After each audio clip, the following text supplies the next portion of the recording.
Gracie Jiu-Jitsu rocks.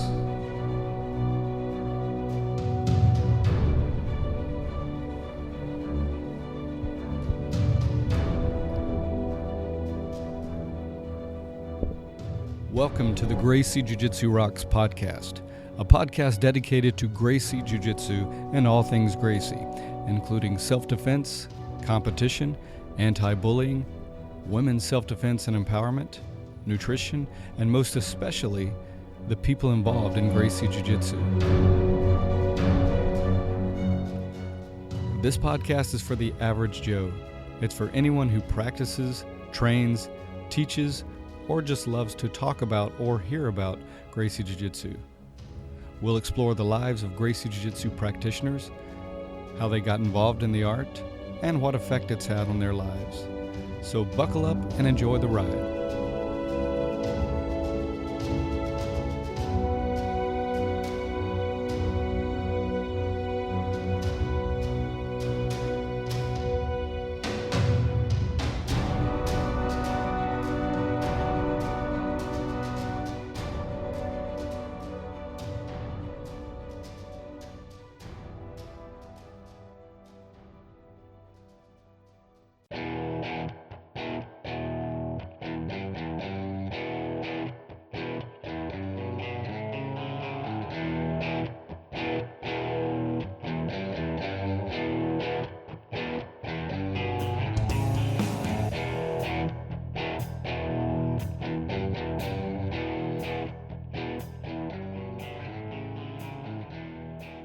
Welcome to episode 29 of the Gracie Jiu-Jitsu Rocks podcast.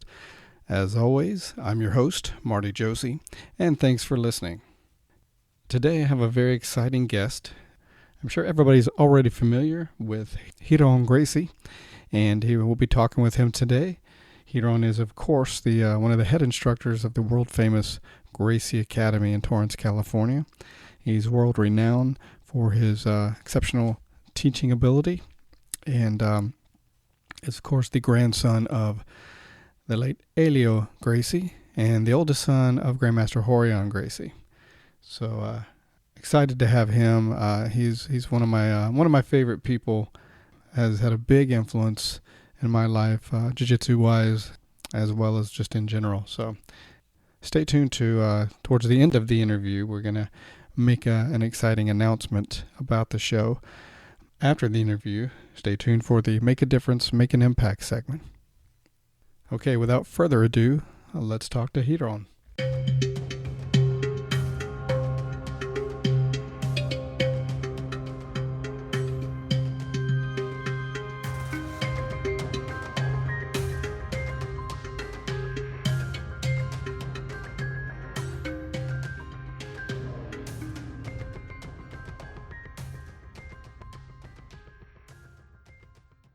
My guest today is none other than Ryron Gracie, world-famous jiu-jitsu instructor, oldest son of Grandmaster Ryron Gracie, and grandson of the late Grandmaster Elio Gracie. So welcome, sir.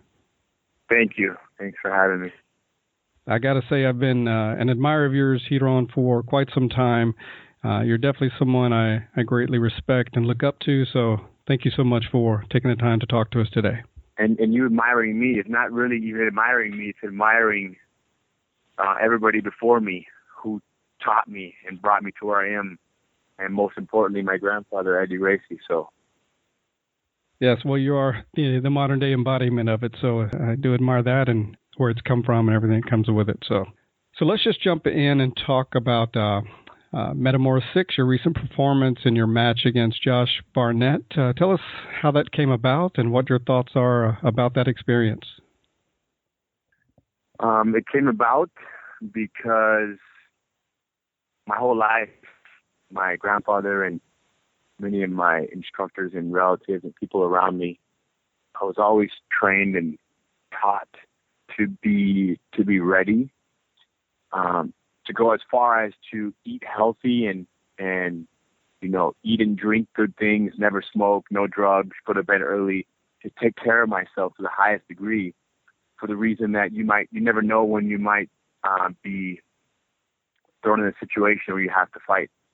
Now, obviously, I didn't have to fight Josh Barnett, But because I know that I'm always feeling good physically, or most of the time I'm feeling good, I felt, you know what, I can do it. Physically, I'm in a good position. My body's not hurt. I'm not sick by any means. And my grandfather was here in the car with me while I talked to Halleck about Halleck not having anybody to fight Josh Barnett. He would say, hey, don't you go do it. I want to see you roll with him. He would be curious to see me roll with Josh Barnett. So that just sealed the deal. And I said, you know what, I'm going to do it. I want to do it. And the truth is, I actually am curious. And my curiosity comes from just how much my grandfather, which is really ingrained in me, how, when there is somebody who's 50 pounds heavier, 70 pounds heavier, we have to, go up against them just to see what they have to offer. And then he did it, and many other Gracies have done it throughout the years. So I thought, you know what? This is an opportunity. I'm right here. I'm going to do it. Awesome. And I know I'm one of many who are certainly glad you did. I mean, it showed so much heart, so much incredible attitude, like you described. The mutual respect you guys both showed at the end was very admirable, and the class and grace that you showed, with the loss and talking about it meant so much more than winning and losing. I loved how you said at the post-fight and the breakdown, that there's a beauty in it, and I think you just brought a lot of honor to that whole situation. So thank you for that. Thank you. Yeah, I feel like I'm hearing a lot lately that me tapping is a little bit like some people are almost, I don't want to say mocking it, but I shouldn't have tapped, or I did something wrong because I tapped too early. And let me tell you one thing, it wasn't early, okay? My foot, I was able to walk the next morning, no problem, but it was very much inflamed on the side of my ankle, and it still is now. It's gradually going down to where it's very sensitive to touch, and just putting weight on the side of my foot would hurt a lot. I don't think anything completely busted or, tore, but for sure got stretched out, and I'm still recovering. But it's cool because I people are giving me a little bit of a hard time for tapping, and in the sense that maybe that's not the warrior they thought I was. Maybe the warrior I'm supposed to be, or that they expect me, Ryron Gracie, to be, is somebody who will fight harder to escape, and if necessary, let the ankle pop. And of course, if you know me, I'm never going to let that happen in a million years. Just let my ankle pop, especially a situation like this, where it's just one big game, a professional game nonetheless, but still a game. Certainly. So, and there have been many Gracies who have been caught in arm locks and in submissions and had their arms popped, or had been choked out or knocked out because they don't want to tap out, so they get, ground and pounded, or who knows, or the fight gets stopped. But I feel like, for example, Ryron Gracie, Henner did a little post on Instagram that he talked about the match, comparing it to Ryron Gracie versus Kimura, which people started to say that the next morning or even that evening. I didn't really even know the time of it, so I wasn't aware of this. But the post was, Ryron Gracie went 13 minutes before losing to Kimura, and Hidon did the same thing, Josh Barnett. And that was a little bit taken like as if you're comparing me to Ryron Gracie. I am not Ryron Gracie. He is the first one. He invented the car. You know what I mean? He is the trailblazer. I'm just somebody coming after, just trying to further spread his message and just share the beautiful art. But by comparing us, people felt like I was trying to take and become someone like Ryron Gracie. It's not that. It's just an interesting coincidence that I don't know how many years later, 1952 was Ryron Gracie. So, 60 plus years later, you have his grandson fighting somebody with similar weight disparity, losing after 13 minutes. It's just interesting. Very. But nonetheless, many got offended that Henner put me on the Ryron Gracie scale versus Kimura, as if that fight was that historical. I don't believe it was, of course not, because Ryron Gracie and Kimura was the beginning of his way of survival and jiu-jitsu as an art of survival That's when it started. Not started because it's 1952, but that's the beginning of the proving grounds. Brazil, early days in Brazil. We're now 2015. Josh Barnett is a huge jiu-jitsu practitioner, plus his catch wrestling, obviously, which is his main title. So the guy is very well-rounded and done it all. But me tapping, and Andy Gracie did not tap, but Carlos Gracie threw the towel in to protect him. So what that tells me is that Carlos Gracie is very much like me in the sense that Carlos Gracie is not someone that would say, hey, you know what? You got caught, either you escape or your arm's going to get broken. Carlos Gracie is intelligent. He says, hold on, stop. The arm's in danger. I'm going to stop this because I'm logical and I'm intelligent and I want to protect my brother's shoulder. So Henner had no towel to throw in for me, and I don't think he would have because he trusts that I can handle myself. But from what I've heard, Andy Gracie was a little bit more stubborn and, had a little attitude of like, I'm flexible, I don't really feel it, and maybe I can escape. So Carlos had believed he was more stubborn, so Carlos stopped the fight for him. Right. And it is interesting to look at the parallels, but like you said, it's not quite the same as well, and you're not trying to make it out to be the same. I actually admire your thought that it's a game. Of course, you want to win when you go into a competition, but you also can see the bigger picture.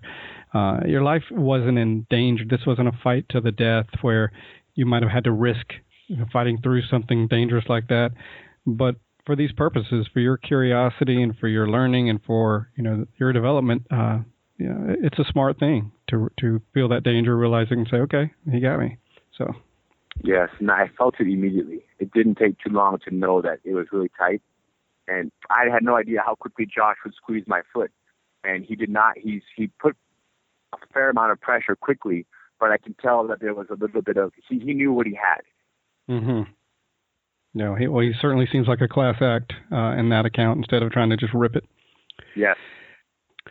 So let's move on to the Keep It Playful movement here on. It's something that you started and you believe in, and a lot of people have misunderstood this. I know that I've personally heard people interpret it as just being very passive and not trying anything, just kind of laying down, letting people do whatever. So there are some misunderstandings. What would you say is the biggest misunderstanding, and fill that in a little bit for people who don't know exactly what Keep It Playful means? Well, I feel like Keep It Playful, like the mindset of looking at even the match with me versus Josh Barnett. Many people said no to Halik's offering or invitation to go against Josh Barnett. Many people said no. And those are people who their mindset of, the result of the match, how much it means to them, and, the result means so much. And they're the ones that, want to train for 2.5 months to get ready for this. And I feel like my Keep It Playful mindset is great. What's the big deal? What's the worst that can happen? I get tapped out. Okay. You get headlocked. I'll tap. So that approach of I'll roll with him is the same approach that I have, for example, if some amazing triangle specialist, Damian Maia, for example, who has great triangles in the no-gi MMA world, if we were going to roll one day, him and I would not fight my hardest to avoid Damian Maia's guard or Marcelo Garcia's back mount because he has good rear naked chokes. I'm somebody that, because of my Keep It Playful mindset, which, just to be clear, this is not my mindset. This is taught to me by my grandfather. This whole idea that if someone is amazing at back attacks, let's put them on our back and go to work and see what can happen. Now, obviously, in a real situation where it was life and death, I would not do that. Or if it was for, $100,000 prize money and a championship fight. Right. But there has to be a certain level of curiosity when you encounter someone who's a specialist in whether it be footlocks or back attacks or triangles. And people think to Keep It Playful is just to be smiling the whole time and just let everybody pass your guard and mount you. But it's more than that. It is allow jiu-jitsu to happen, allow movement to happen between you and your partner for your own sake and for your own benefit and your own curiosity. So someone like Ryan Hall, who's amazing at triangles, and I've rolled with Ryan Hall. And I remember specifically, I said, Ryan, let me go in your guard. And I went in his guard, and I just only focused on defending triangles. And he didn't get one triangle. And this wasn't because he can't triangle me. It's because when I stepped in his guard, that's all I concerned myself with. And many of his victims and anybody out there who's a specialist in whether it be footlocks or triangles or rear naked chokes, many people get submitted by them and lose to these moves that they're specialists at because, for example, they put this expectation of having to pass Ryan Hall's guard and side mount him. And with that pressure and that being your focus, it's easy to forget about surviving and avoiding his triangle that he's so well known for. But someone like myself, I was in his guard and I just completely only thought about not getting triangled, and I got nowhere near it. And when I asked him, he explained, he's like, yeah, the way to keeping your body weight on me. And there was an acknowledgement that that's all I'm concerned with, so that's unlikely to happen. So this is, Keep It Playful is just my way of, teaching my students to do what they need to do to build the highest level of comfort. And an average student of mine, if I say, hey, go over there and roll with that visitor from, Dubai, that brown belt jiu-jitsu guy, go roll with him. In their minds, they're going to approach this rolling session with somewhat of a serious attitude of not letting their guard get past, of not getting side mounted, not getting mounted. And they're going to try their best to avoid the inferior positions. So to kind of combat that, I explained to my students, I said, guys, don't do that. I said, obviously you can fight to keep him in your guard for the first 2-3 minutes, but eventually allow them to pass your guard and see if people in Dubai are attacking submissions from the side mount differently than they are here in California. Do some research, learn a little bit, take a little bit from this experience, from this visitor. So I figured that only a playful type mindset, only someone with a playful mindset could listen to that advice. They would have to stay. And somebody who sees the bigger picture, which is just a further greater understanding of the big picture of jiu-jitsu, and someone who hopes to be involved in jiu-jitsu for 30, 40, 50 years, and therefore the more research they can do today, the most amount of research they can do today, the better. Absolutely.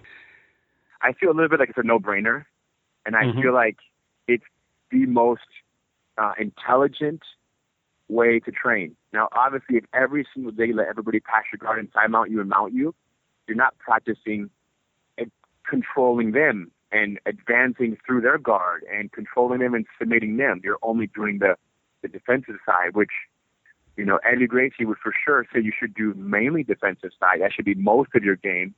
But people can't even do 50-50. They do like 98% offensive, 2% defensive. So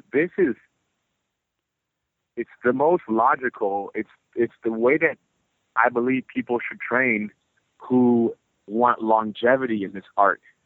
If you want to be training jiu-jitsu for the next 45 years, you better get your defense down now. So by the time you hit 62 years old, you have some concept of how to behave when you're on your back, and you don't just get killed and therefore injured and therefore discouraged, and then you quit. Absolutely.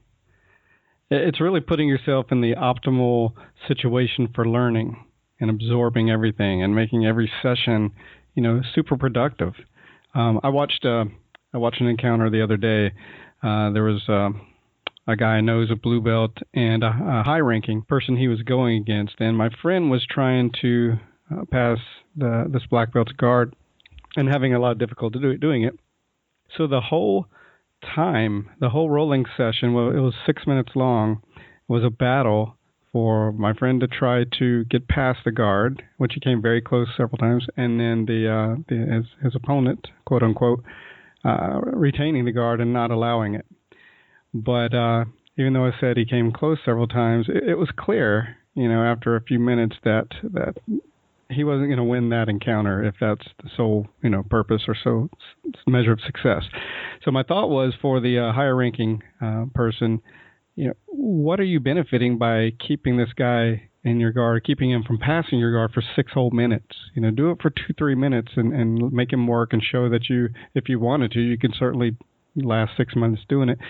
But let him pass and work on something else for the next 2 or 3 minutes, and that way you get to grow instead of just battle it out and not really walk away having grown from the experience. But did the black belt tap the blue belt? He didn't tap him, but it just became this fight where he wasn't going to let him pass, and maybe that's a higher strategy than I realized. But I just thought it was interesting. Yeah, that's why he didn't allow the pass, because he couldn't tap him. Obviously, if he could tap him, he still might not allow it. But the fact that he was unable to submit and impose his will on the blue belt, he had to win somewhere. Interesting. So he had to at least prevent the guard from happening. And I don't know how the blue belt felt at the end of this, but some blue belts might walk away frustrated. Oh, yeah, definitely. Yeah, he was super frustrated. Oh, yeah, if he's very frustrated, then he's completely lost as to what matters and what does not matter in jiu-jitsu, and he is on a I would say a track to disaster if he was frustrated that he did not get tapped for 6 minutes and couldn't pass. If he didn't see the victory in that, then he needs to reconsider everything. Well, I'll talk to him about it then.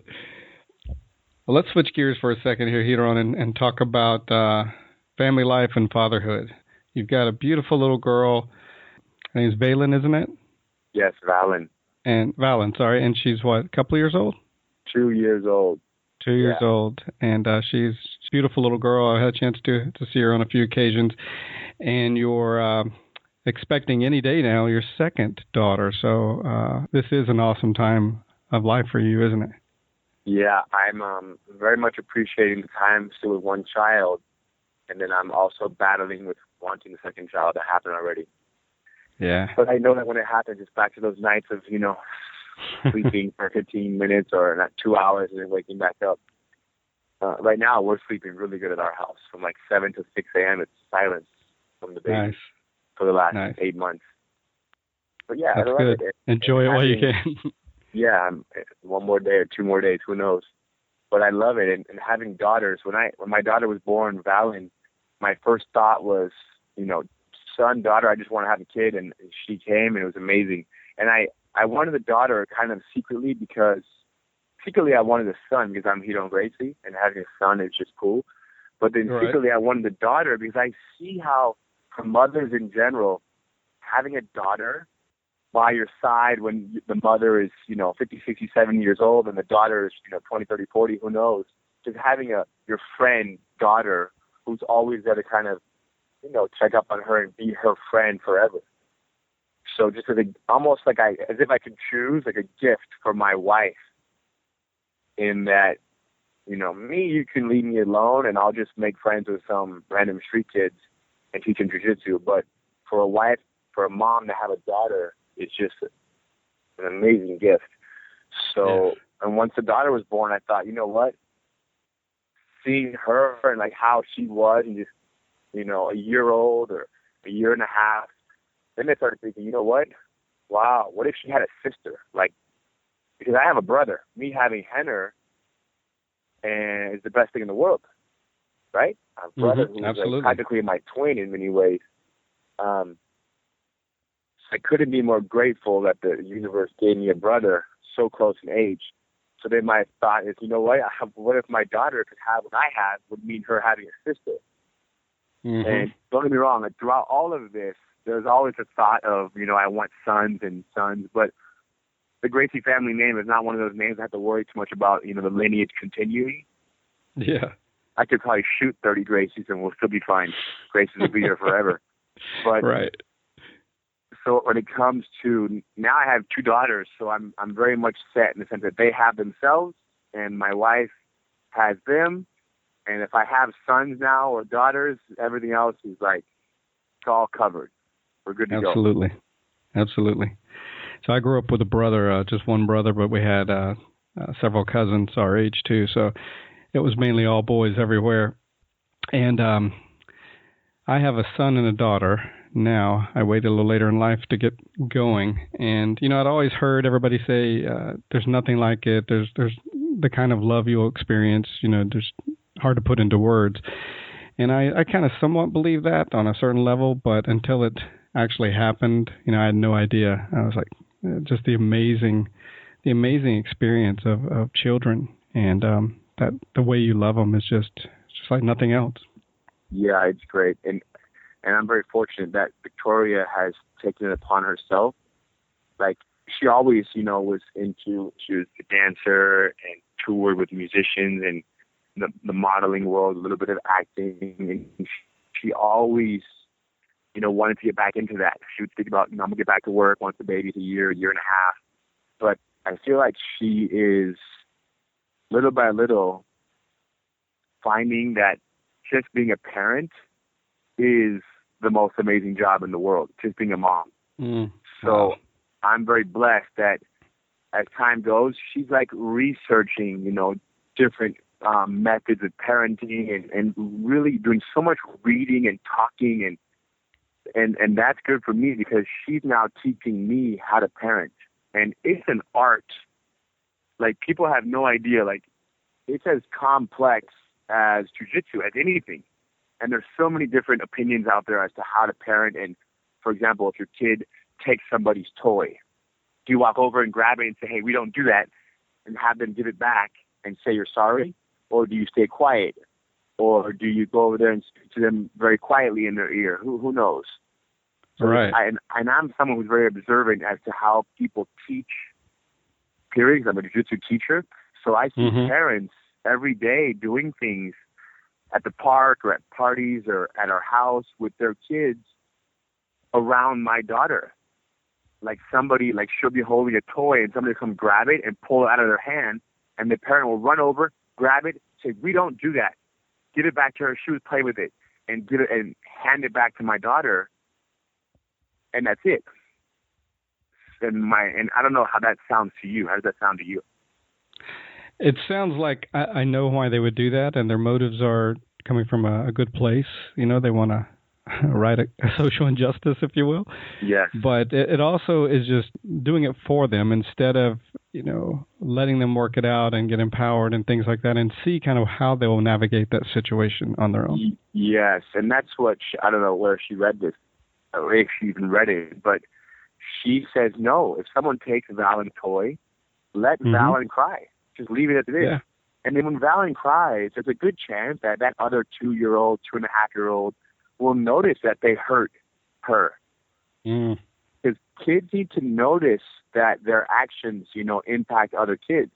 And if my daughter cries and it makes another 2.5-year-old friend of ours kind of like, oh, wow, she's crying.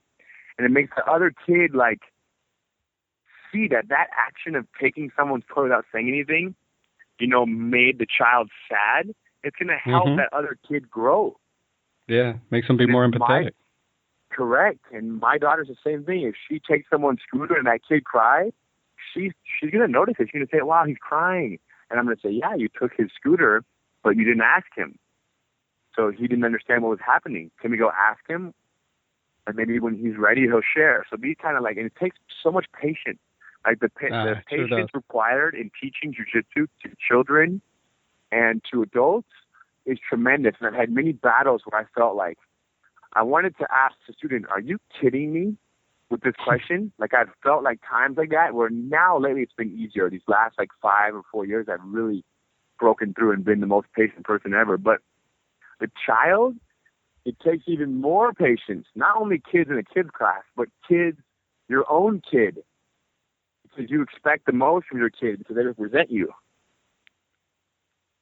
That's why my dad, when I lose to Josh Barnett, my dad's a little bit like, I can tell it, Compared to Henner, Henner's attitude when I lose, it's like, yeah, man, you made a mistake. But my dad's is like, yeah, you a little bit clowned around. You threw your legs over him in some weird place. Like, you could, the it's different because it's the father-son. Sure. Father-daughter. So meeting my daughter, it's the same as my dad to me. I can see it 100%. It's so transparent. Wow.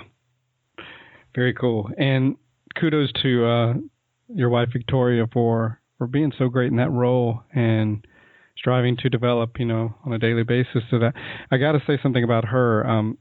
I met her, I guess maybe 4 years ago in L.A., and then I've had a chance to see her over the years, various places at your seminars, and as well as down in Destin, Florida at the camp. And she just strikes me as an amazing woman. I mean, obviously she's beautiful, but she has she's so friendly when I first met her, and just the elegance and class she has. She just seems to exude this like loving energy and presence. So I think she's a pretty awesome individual. She really takes interest in everybody's stories. Yeah. I'm really learning from her. Like, I'm kind of the kind of person where, like, you don't train jiu-jitsu? I kind of get a little bit. Henner and I are very guilty of this. But she's somebody that your job could be, cleaning cups or who knows and she just finds interest in everything and wants to hear everybody's stories. And that's why I married her, because we go to dinners with, 3 or 4 or 5 friends, and she's the talker, and she entertains, and I'll just sit there and keep eating. Works out great, right? Perfect. If she was married to Henry, it would be a disaster. That's great. So let me switch gears just a little bit. I know you probably, well, not probably, you learned an amazing amount of things from your dad as well as your grandfather. Let me ask you what comes to mind, not counting the Gracie diet and jiu-jitsu. What's the most important or some of the most important things you learned from either your dad or Grandmaster Elio? Interesting that you say that. My grandfather would give me scenarios to think about. And even my father, which I know where he learned them from, where he heard these. But my grandfather would say, for example, somebody comes in our house, and steals everything and whatever, takes everything that we own, all the valuables from our home. And then 6 months later, somebody gives us a call and says, hey, the guy who stole everything from you and who basically harmed you this way is over here. It's a 30-minute, hour-long flight from where you are. I know where he is. Come get him. My grandfather said, no. Go get him. Why? It's already too late. He already came in my house, outsmarted me, whether I was sleeping or not home, and it's already done. So this was like in 1999 or maybe 2000, 2001, him saying things such as, what he's telling me is to live in the moment. Obviously, if somebody walks in my house, try to rob me or attack a loved one, he's going to get choked out and then eventually arrested. But once it happens, a certain level of living in the moment and accepting it. And this goes the same for, which I don't think his whole life was like this. Because, for example, if somebody says the Gracies are fakes and somewhat disrespects the Gracie name, do we go after him? And if he does it on a public level, like on the newspaper or through the internet, to a certain degree, you kind of have to at least say, yeah, I can see that you're saying that we're fakes, but anytime you want to roll or fight on a mat or in the street, we can do that. So we have to at least respond only because they put it out there on a large platform and it went public. But a private attack or somebody who's harmed someone, one of your loved ones, just at your home and they leave, not to go after them. And I got into like reading books about, living in the moment and accepting what is, maybe 5 years after that. And I'm reading these books and I'm like, wow, these are things that my grandfather was telling me, 5, 6 years before. And now I'm reading the book. So that's a big part of my life right now is live in the moment. Mm. And I'm a little bit battling with that in this current case of people saying that I tapped too early. And not that I'm really angry, but I'm just confused as to, like, are they saying that because they believe I should have let my foot get snapped? If that's the case, I understand why they say I'm tapping too early. And some people who are saying it are people that I've known for many years, not that I'm best friends with them, but they've been around the jiu-jitsu world for years, but that I tapped too early. And I'm curious if they have ever been caught in a submission and let it just bust, an arm lock Right. or a shoulder lock or a foot lock. If they've ever tapped in a competition, then they can't be saying that. So it's, my slight battle of wanting to prove that I tapped at an okay time, even though I know I did. So I have to live in the moment and, let these guys' comments just go ignored. And the truth is, me tapping did a lot of good in some sense, because now people are like, wow, it's okay to tap out and Right. and just keep going and smile and move on. I never really anticipated me getting tapped, obviously, and I didn't really imagine the impact from the Josh Barnett match that it had. I thought people would say, oh, wow, it's really cool. He doesn't care. He'll go against anybody. But the amount of comments I'm getting, like, man, you're my hero, is so many. And the comments as to how I tapped out and how they got tapped and smashed and beat up and they were feeling discouraged, but now they're not anymore. So there's different feedback than I have ever imagined. So this, when it comes to, healthy eating and healthy living, and then it comes to knowing how to defend yourself, those are important things. But there's also just, you have to have a strategy and a philosophy as to how you look at life's obstacles. Mm-hmm. And Tony Robbins says, life doesn't happen to you, it happens for you. That's a good one. It's a great one. And I heard that like a year ago from my dad. He was at his seminar. And that's just like, wow. So me getting tapped out was for me. Right? It was for my movement. It was for my cause, which some people are even against me for saying this, which is that jiu-jitsu is not as serious as we're taking it. And matter of fact, our seriousness is what's making, 98% of all practitioners, or 95%, take their gis off and never put them back on and quit jiu-jitsu. It's that seriousness, that expectation of having to perform and having to pass somebody's guard and having to do good and always grow and get a new stripe or a new belt. So, little philosophy as to living in the moment and everything's going to be okay, and thinking long-term and strategizing. How can you train jiu-jitsu? How can you, Marty, do jiu-jitsu when you're 77 years old? Is that possible? Absolutely. I plan to do it. And your blue belt, for example, like an average blue belt that you see on the mat, that you show the mat with, who was the other day rolling, how old was he? 40. 40. And if you get like a 27-year-old blue belt or a 22-year-old blue belt, what are the odds? What's the percentage that 25-year-old blue belt is training jiu-jitsu when they're 77 years old? Slim to none. 1%. There's greater odds that he starts selling coke, right, and becomes a drug dealer. So it's so slim that anybody trains jiu-jitsu. I'm talking like forever with their children and grandchildren, and little things such as, little philosophies such as living in the moment and just accepting of what is will really help that. So my grandfather's small talks about how you need to, it already happened. It's in the past. Let's move past this. That, is, even it was in situations that he would create that weren't even related with jiu-jitsu. They once again tie back to jiu-jitsu and everyday life. My wife divorces me in a year.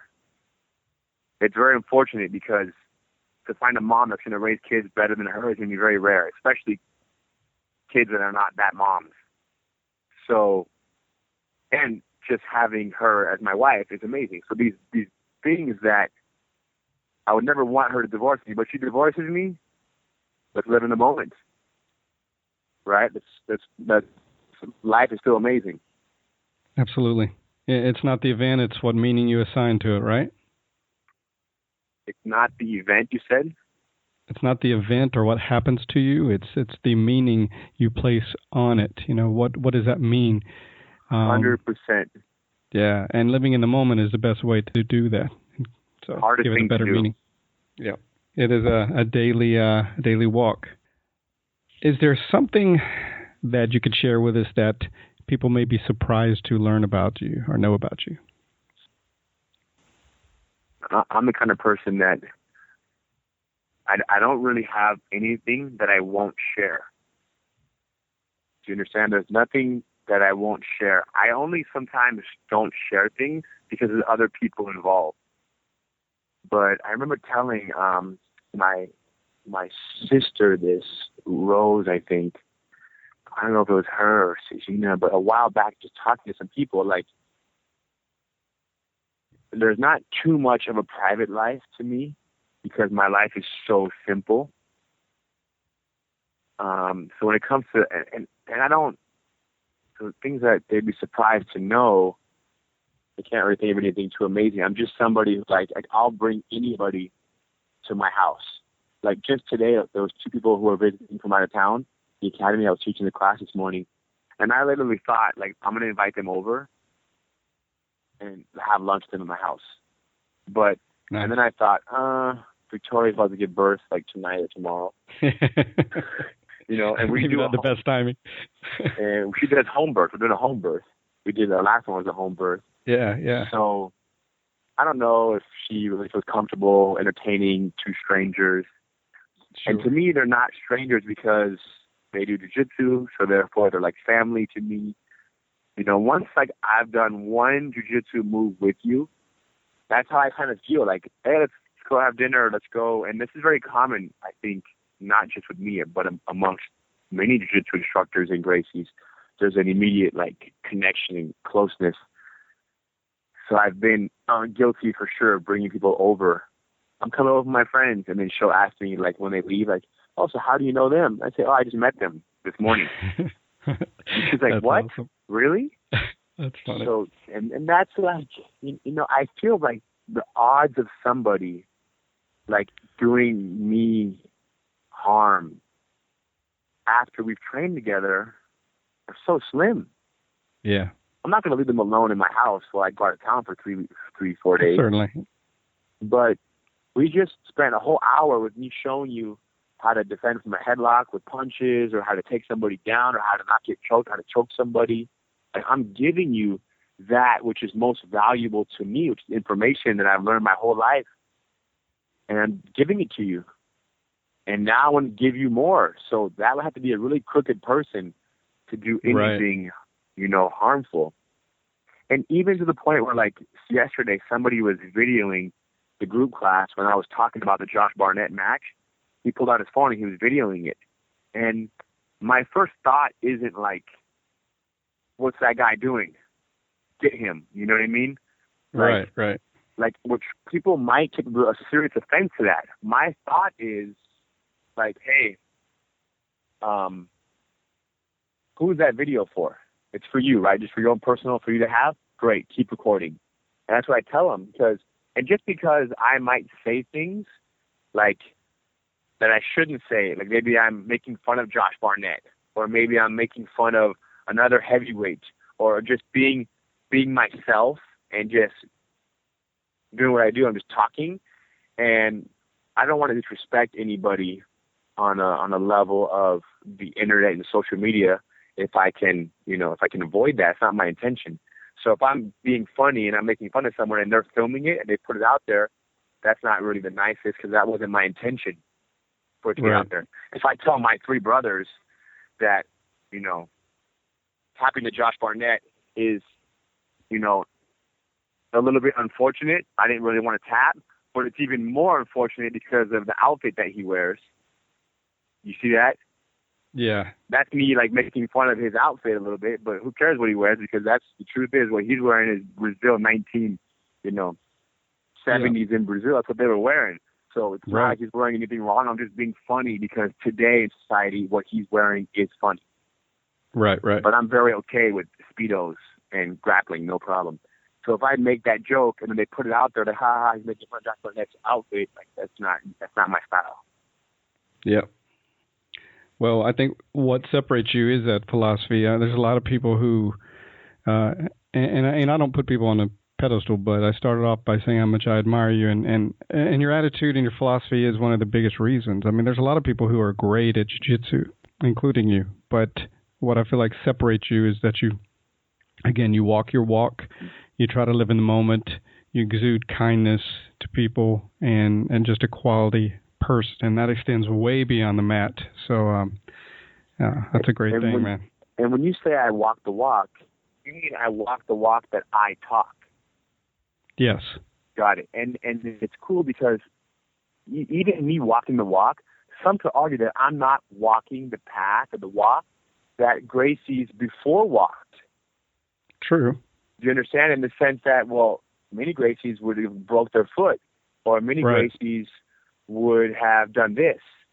So, and that's the question is like, do the Gracie generations change? Or did the Gracies forever, slap somebody in the face who says that the Gracies are not the best? Is that what we do forever?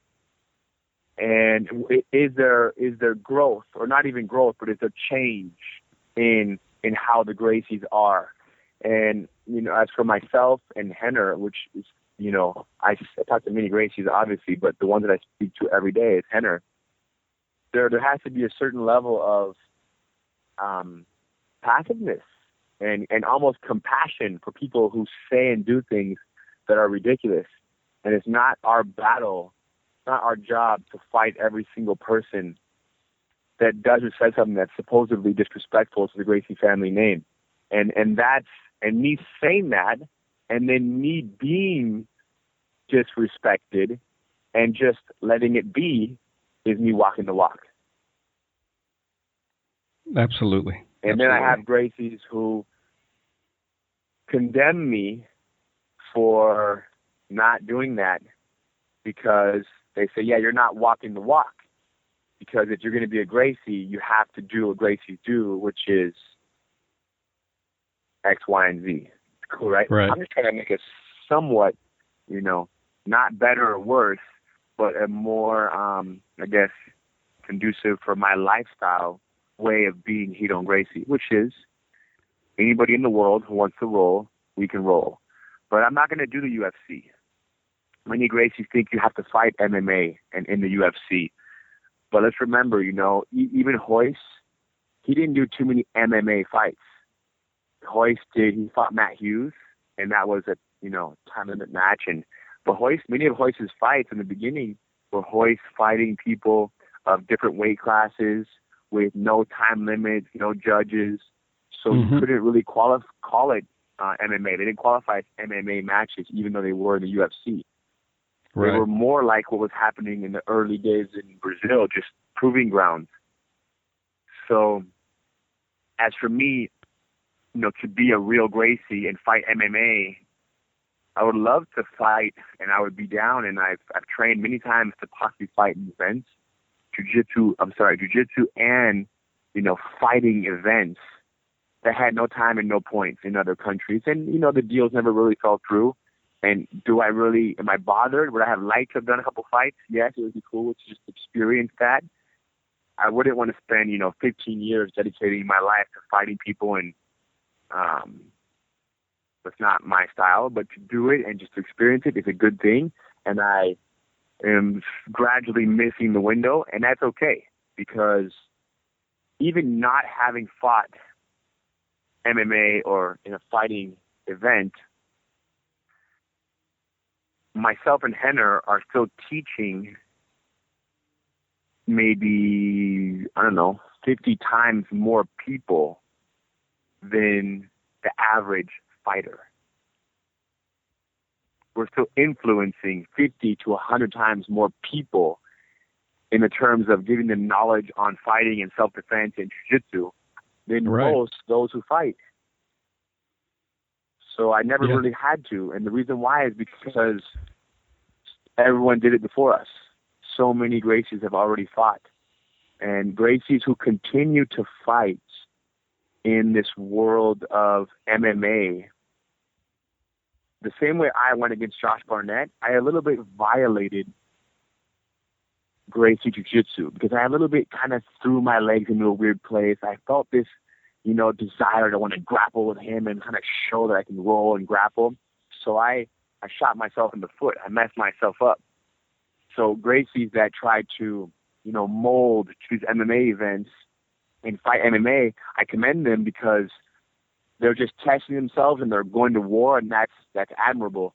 But they cannot display jiu-jitsu the way that Eddie Gracie intended for it to be displayed.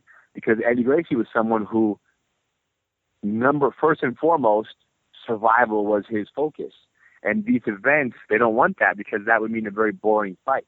Exactly. So you have to violate Eddie Gracie and Carlos Gracie to fight MMA. Which, now, can they obviously apply, 50% or 70% of Eddie Gracie and Carlos Gracie jiu-jitsu? Yes. And that's great. But, somebody could watch a Gracie like myself losing to Josh Barnett, or many Gracies who have lost and even won fights, especially when they lose, and they can watch and say, wow, he lost. Jiu-jitsu is not really for me because I don't want to lose. So, but if that Gracie just didn't lose and just survived and defended well, then more people can say, wow, look at that. He didn't lose. He survived. I want to follow that path. I want to do what he does or what she does. I want to learn that. So it's almost like it's our obligation to, as often as possible, display nothing but the purest form of jiu-jitsu, because the world needs to see the purest form. And that's why my father was a little bit hurt at my performance at Metamoris, because he knows that I was a little bit, I put a little pressure on myself to put Josh back in the guard and avoid the side mount and get him back in the half guard. And when he was side mounting on me, throw my legs over his head, off balance him, just kind of move a little bit as if just defending wasn't good enough. And Josh is still amazing because he capitalized on my mistakes, which shows that he's, very good. But the whole point is that, what are we here to do? Are we here to teach, the 1%, the people who barely even need jiu-jitsu, or the everyday person, everybody in the whole world? And everybody would benefit from jiu-jitsu, but they would benefit simply from knowing how to be comfortable underneath somebody for 2.5 minutes. If you could just be comfortable and not get beat up under somebody for 2.5 minutes, then next thing you know, there's going to be somebody breaking the fight up. Police will show up, random people who are standing by will stop the fight. So an average man would argue that if he gets in a street fight and he's in the bottom for 3.5 minutes, 4 minutes, and then somebody pulls the top guy off of him, that he lost the fight. That man might walk home like, I lost that fight. But Eddie Gracie would argue and he'd say, no, what do you mean you lost? You did amazing. 4.5 minutes under somebody who's 40 pounds, 50 pounds heavier, and look at your face. It looks perfect. Right. You didn't get punched. You didn't get kicked in the face, headlock. Everything's fine. It was a draw. It was a draw, and a draw is a victory for you because now you're going home safe to your family. So this is what it's about. It's huge compared to Metamoris. Metamoris is a drop in the bucket compared to making an average man be okay, not only be ready for a situation like that, but be okay with simply surviving for 4 minutes until the security guard pulls the top man off of him for attacking him. That's victory. But it's not Absolutely. macho. Macho is I need to knock him out. I need to finish him to show that I won. Yes, and it's not entertainment. It's a deep impact that'll affect all areas of their life with that confidence too. Andy Gracie wasn't here to entertain. He was here to educate. And some Gracies want to continue to do that. Some Gracies and even some not Gracies, right? There are many people who are not Gracies who agree that he wasn't an entertainer, he was an educator. So absolutely. And then the world, little by little is figuring out who out there is an entertainer or, someone who's an athlete fighting for medals and money, and who out there is trying to educate and just teach. Absolutely. Well said, sir. I want to honor your time, so I want to go and bring this to a close. Before we do, though, I think this is a good time that we could share discussion we've had and let people know that are listening that Ryron has agreed to be a part of this show by way of doing some segments here and there. I don't know how often that'll happen, but you're going to talk about whatever subject you want to from time to time. So we just wanted to kind of announce that, and if you want to say anything about that before we close. We have to do our research and figure out what topic exists out there that people want to hear my opinion and even Henner's possibly. And absolutely. And we could, even if it's a 10, 15-minute explanation on the most random thing tied to jiu-jitsu or not, we would love to. If you want to hear what we have to say, I like talking on the phone. Absolutely. We'll I'll put it out there. We'll gather some questions from the listening audience and see what people want to hear about. We'll get that going. Sounds great. Well, I can't express enough, Ryron, how much I appreciate your time and your wisdom and everything you've brought to jiu-jitsu and to my life personally. So thank you so much for being here. I appreciate it very much. Thank you so much, and thank you to you and everybody else who continues to help us spread the word. All right. Okay, brother. Take care then. Peace. Ciao.